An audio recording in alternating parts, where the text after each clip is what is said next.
One of the most challenging things that you have to deal with as an academic is managing your multiple identities as a professor. And a lot of people don't really understand the challenges of managing these multiple identities. And it's kind of a pickle. And I never know which one to sort of emphasize, and as an academic, you're kind of weaving in and out of them.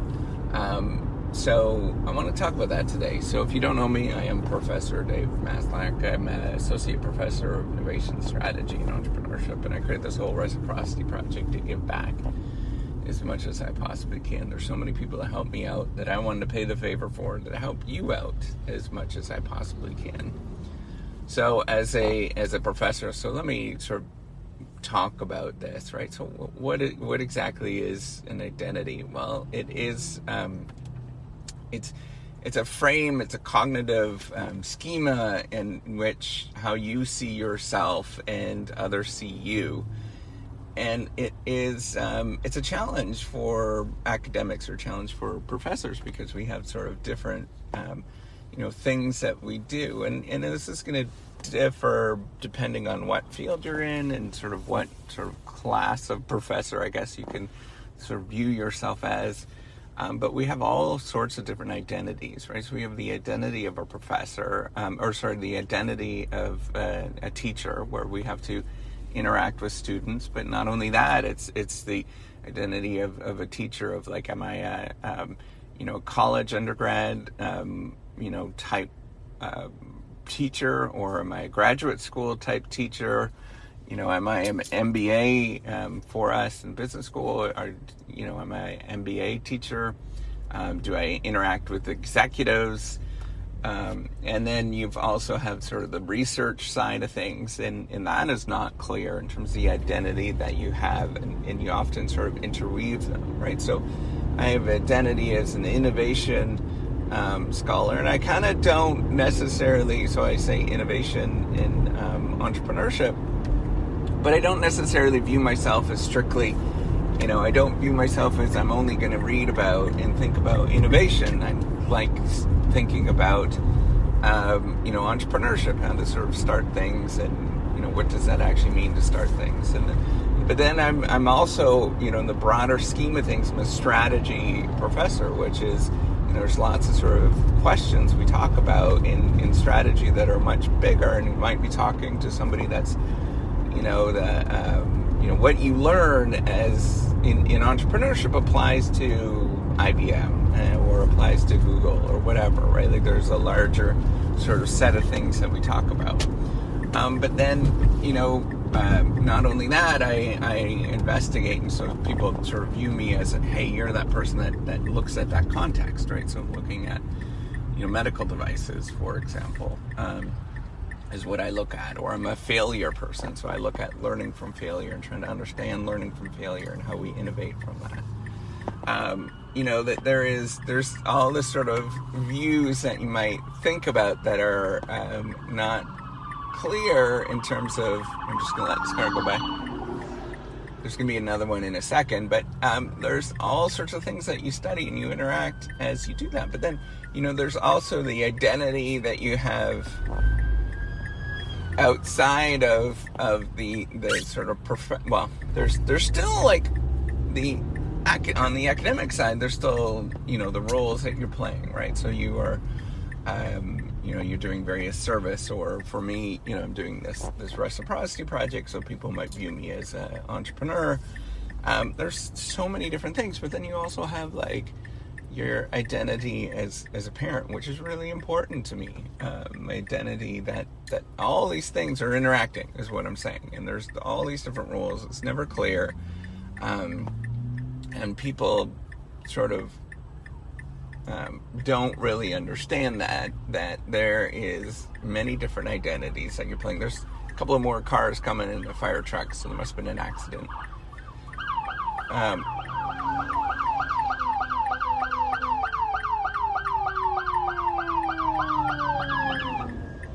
All right, that's the last of it. So,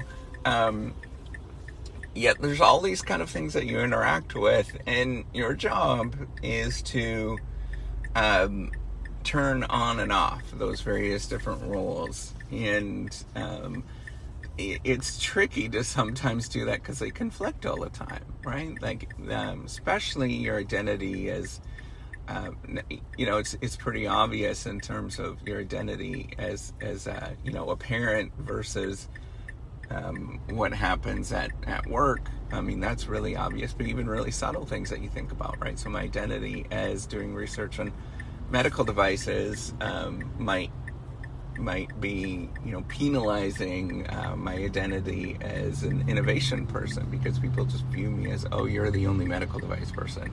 I often get like people overlooking that, right? So they don't understand that I understand healthcare as well. And it's an interesting problem in how we deal with this. And I think that's where it's a challenge that's where, things like self-promotion is actually a really important thing. Because it lets other people know all these different identities. They can sort of understand what you're doing, and make sense of what you're doing. And it's because it's not a clear process, right? And it's to remind people that you have these various different identities and you're talking about them openly. And I think that's something that we need to, it's more of dealing with these identity roles and sort of the conflicting nature of it. It's more about managing other people and how they view you, right? Like, what does that actually look like? It's about, being raw and open with it, right? Like, that's an important part of it. There's been sort of beginnings of authenticity research that has emerged, and understanding what it means to be authentic, or different categories that what it means to be authentic. And it's never clear, right, in terms of what that is. But I think we sort of embrace this and are more open with it. We ourselves, so not only do we talk about, so this is a role of, or this is a way that we can push as academics. We can sort of push the boundaries of popular culture, as being open with these different identities, and say that we've got these sort of different conflicting roles all the time, and making it part of who we are and what we're doing, right? So my research, I always try to be as relatable as I can, and to be as, I could talk about Fortune 500 CEOs until I'm blue, but that's not really relatable to almost everybody. But if I talk about my struggles of living my daily life, that is very relatable, and a lot of people understand that. But it's the same problems and issues that somebody as a Fortune 500 CEO is dealing with, and they just deal with it in slightly different terms, right? So we all have limited amount of time on this earth. We all are time constraints. We have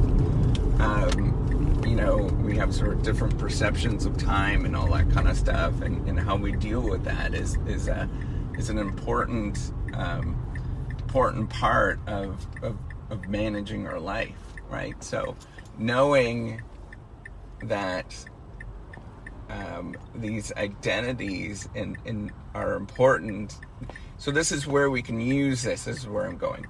This is where we could sort of leverage this as be, our authentic self, and just being like, oh man, I'm, I don't really, you got a lot of rough edges, right? And those rough edges is where your identity are clashing, and you're not really like getting it, right? So we're supposed to be these certain roles. We're supposed to play these certain identities within these roles. And how we understand is very like clear cut. And that was kind of like, there was a proper way of being, right? And now we're blurring identities largely because of cultural changes, but also technology. We're starting to see like the messy side of things inside of our houses, and it's becoming sort of real, right? Like it's kind of, I don't feel comfortable doing this, but it's kind of acceptable to be walking around in your towel and videotaping yourself on social media, right? Like just out of the shower.